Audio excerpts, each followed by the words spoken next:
নমস্কাৰ ইক মৰ্ণিং বন্ধুসকল, মই আছোঁ এতিয়া ভূটান পাহাৰৰ নিচেই ওচৰতে টেনজিঙৰ টি হাউচ আৰু ৰাইনো ইক' ৰিচৰ্ট। তো ইয়াতে চেভিকো অৰ্গেনিক কোম্পানীৰ প্ৰডাক্ট লৈ ডিছকাছ হ'ল, অলৰেডি আমাৰ ডিছকাছ ছাকচেছফুল। তো যি কি নহওক, মই আৰু এটা কাৰণত ইয়াতে আহিছোঁ। তাৰ কাৰণটো হৈছে যে বহুতে কয় যে অসমত আপেল নহয়।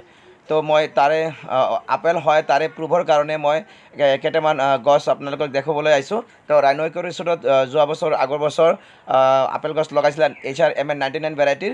তো ইয়াতে তাৰ 2 বছৰ ফুল বঢ়িয়াকৈ লাগিছিলে। তো এই বছৰ মই চাবলৈ আহিলোঁ, ঠিকেই আছে।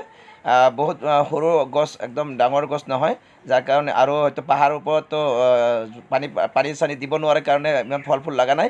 যি কি নহওক, কাৰোবাৰ যদি HRMN 99 ভেৰাইটিৰ আপেলৰ পুলি লাগে তেনেহ'লে মোৰ লগত যোগাযোগ কৰিব। মোৰ নাম্বাৰ হৈছে 9678804435।